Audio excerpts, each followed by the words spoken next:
Assalamualaikum warahmatullahi wabarakatuh. Halo semuanya. Kenalkan, nama saya Nisya Salsabila Umasanaji. Saya mahasiswa dari Politeknik Sains dan Teknologi Wiratama Maluku Utara, program studi D3 Manajemen Informatika. Saya sedang membuat tugas video dari mata kuliah konsep basis data. Materinya adalah model data dalam sistem basis data.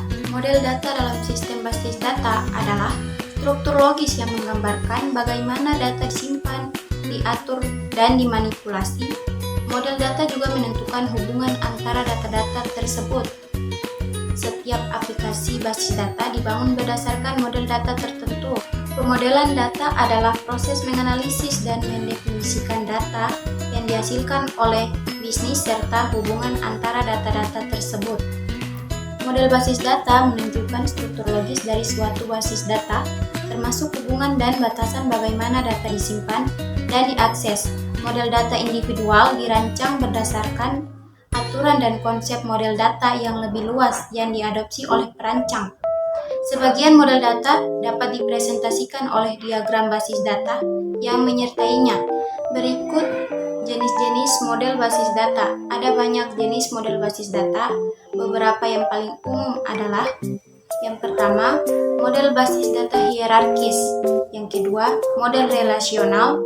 Yang ketiga, ada model jaringan. Keempat, model data berorientasi objek dan model data hubungan intensitas. Anda dapat memilih untuk mendeskripsikan basis data dengan salah satu dari hal-hal ini, tergantung beberapa faktor.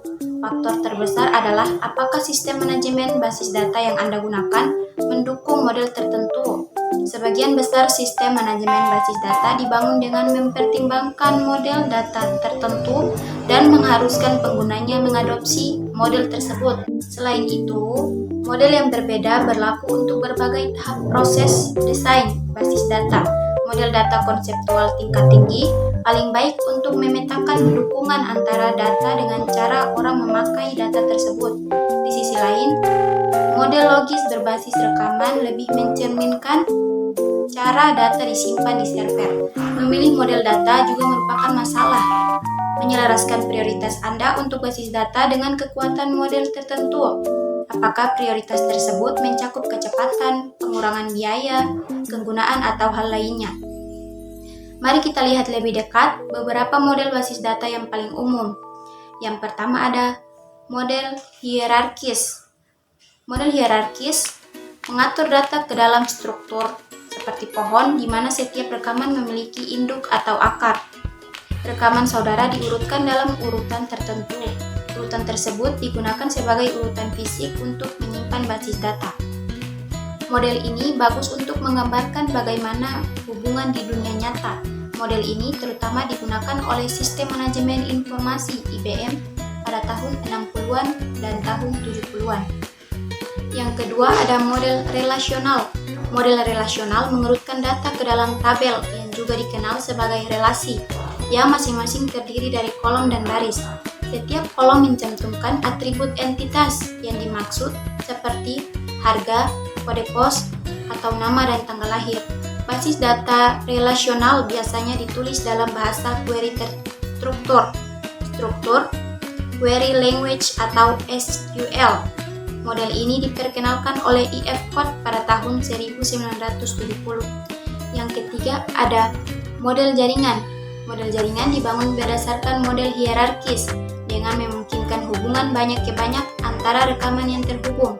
Bahasa ini paling populer pada tahun 70-an setelah didefinisikan secara resmi oleh Conference on Data System Language. Yang keempat, ada model data berorientasi objek.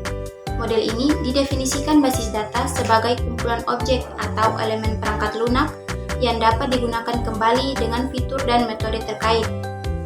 Model basis data berorientasi objek merupakan basis data pasca relasional yang paling dikenal karena model ini menyertakan tabel tetapi tidak terbatas pada tabel.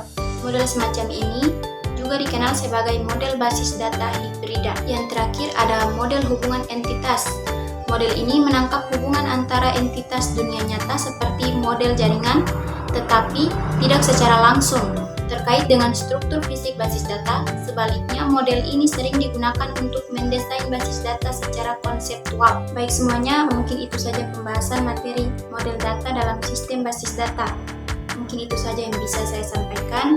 Saya akhiri, wassalamualaikum warahmatullahi wabarakatuh, dan sampai jumpa di video selanjutnya.